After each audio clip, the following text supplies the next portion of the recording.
જે સત્ય છે એ તારી પાસે અમે જાણવા આવ્યા છીએ. પછી આ બધા કૌટુંબિક પરિવારો એની સાથે પરામર્શમાં એ ઈચ્છે એ અમારે એની મદદ કરવાની, કાયદાકીય રીતે, સામાજિક રીતે, આખું ગુજરાત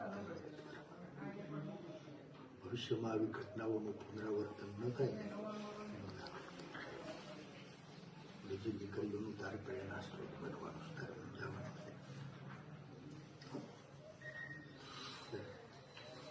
તને અહીંથી લઈ ગયા નથી બહાર આવી ત્યાં સુધી શું થયું નહીં મારે ખાલી સાચું ખાવ તારો ભાઈ બેઠો. અહીંયાથી પહેલાં અમને રાત્રે 12 વાગે લેવા આવ્યા. 3 જેન્ટ્સ પોલીસ અને 2 લેડીઝ પોલીસ હતી. જગાડીને એવું કીધું કે તમારે પોલીસ સ્ટેશન આવવાનું છે. એટલે અમને થોડીક વાર બીક લાગી કે શું હશે ને હું નહીં. તો મને એવું પૂછ્યું કે તારો મોબાઈલ ક્યાં છે.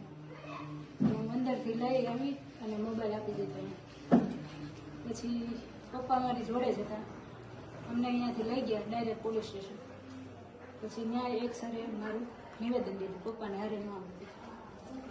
પછી નિવેદન લીધા પછી એવું કીધું કે તમે અહીંયા બેસો, હજુ એક નિવેદન લેવાનું છે સવારે, પછી તમને છોડી દઈશું એમ.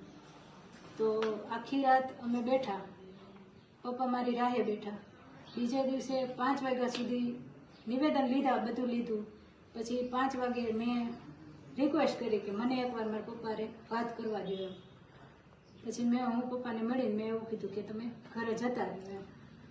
પછી એ ઘરે આવતા રહ્યા અને મને નૈન્યા રાખી. બીજે દિવસે અમને રાત્રે પાછા સિટી પોલીસ સ્ટેશનમાં સુવા માટે અમને ત્યાં લઈ ગયા. પછી ત્રીજા દિવસે સવારે અમારા ફિંગરપ્રિન્ટને એની કંઈક પ્રોસેસ હશે એ બધી કરાવી અને પાછા અમને અહીંયા લઈ આવ્યા LCB ઓફિસમાં. અને ત્યાં સાયબરના સર ને એ બધા લોકો હતા. પાછું નિવેદન લેવાનું ચાલુ, એક પછી એક 4 જણાના નિવેદન લેતા ગયા એવું કર્યું. પછી બપોર પછી નહીં, રાતના SP સર આવ્યા પાછા. ત્યારે અહીંયા LCB વાળા સર કંઈક રજા ઉપર હતા એવું કંઈક હતું. અને મારા જે મેન આરોપી છે મનીષભાઈ, એને SP સરે બોલાવ્યા અને ત્યાં લઈ ગયા. એની પાસે બધું બોલાવડાવ્યું અને એને મારતા હતા તો મને બોલાવી, મને ત્યાં ઊભું રહીને બધું બતાવ્યું કેવી રીતે મારે છે. પણ તોય હું કાંઈ બોલી જ નહીં. પછી મને બેસાડી દીધી અને પછી પાછા અમને રાત્રે સિટી પોલીસ સ્ટેશનમાં સુવા માટે લઈ ગયા અને ત્રીજા દિવસે લઈ આવ્યા. પછી પાછા અમારા હતું એ નહીં પ્રોસેસ કે નિવેદન લીધા, આ કર્યું તે કર્યું, સરઘસ કઢાવ્યું અને રિકન્સ્ટ્રક્શન કર્યું એ બધું. પછી આવીને પાછી મને બોલાવી, મને કે હજી તું ખોટું બોલે છે કે. મેં કીધું સર મેં આટલા બધા નિવેદન આપ્યા, મારે ખોટું બોલવું હોત તો હું પહેલાં જ બોલી ગયું હોત. તો પછી મને બેહાડી નીચે અને પગ લાંબા કરાવીને પગના તળિયામાં પેલો બેલ્ટ આવે ને એનાથી પટ્ટેથી માર્યા. કોણ ત્યાં હાજર હતું? ત્યાં 2 લેડીઝ હતી. એક પરમાર કરીને છે, PS છે કે PI છે મને ખ્યાલ નથી. પછી એક સાયબરના મેઇન સર છે AM પરમાર એ હતા. એક બીજા રાઇટર છે LCB ના એ હતા અને એક સાયબરના સર જોડે એક રાઇટર હતા. એટલે આ જયારે માર્યું ત્યારે બીજો ત્રાહિક વ્યક્તિ કોઈને હાજર હતું? અન્ય વ્યક્તિઓ કોઈ? ના, બીજું કોઈ નહોતું. આ જે AM પરમાર સર છે ને એના કહેવાથી જ મને માર્યું. અને લેડીઝ પોલીસ અમારી લેડીઝ પોલીસ હતી. કેટલીક વાર કપાટ 5-6 વાર પટ્ટા માર્યા છે. પછી તોય છેક સુધી મારું નિવેદન તો એનું જ હતું. અને પછી અમને એવું કીધું કે જજ સાહેબના બંગલે લઈ ગયા અને ત્યાં કંઈક પ્રોસેસ કરવાની હતી. પછી પાછા લઈ ગયા. પછી કાંઈ નહીં, જતું એ જ તે કે સિટી પોલીસ સ્ટેશન મૂકી આવ્યા, સવારે લઈ ગયા અને બીજે દિવસે પછી કોર્ટ હતી. બપોર પછી કોર્ટે લઈ ગયા ને ત્યાંથી ડાયરેક્ટ જેલ. એ લોકોને એવું હતું કે મારા સરને જે મારે છે ને એનાથી હું બીને હું એને કંઈક કહી દઈશ એમ. પણ એવું કંઈ થયું જ નહીં. ખોટું કર્યું જ નથી.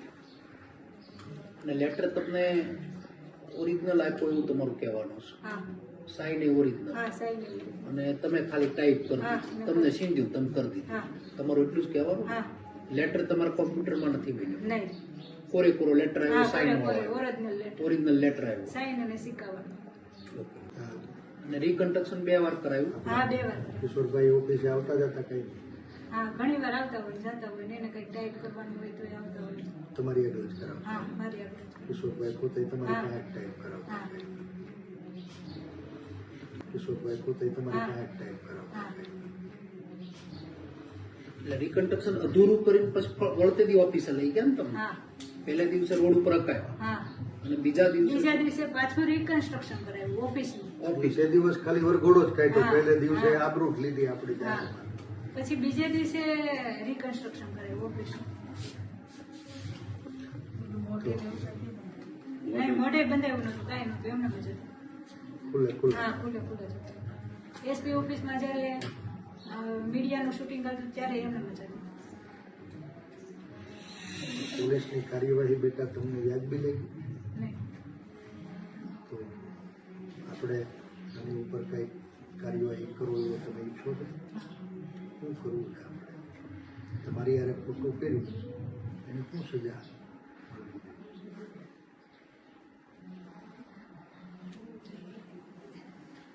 જેમની ઈચ્છા હોય ગણતી, તો કાંઈ વાંધો હા, નહીં. અમે સહી જીવી.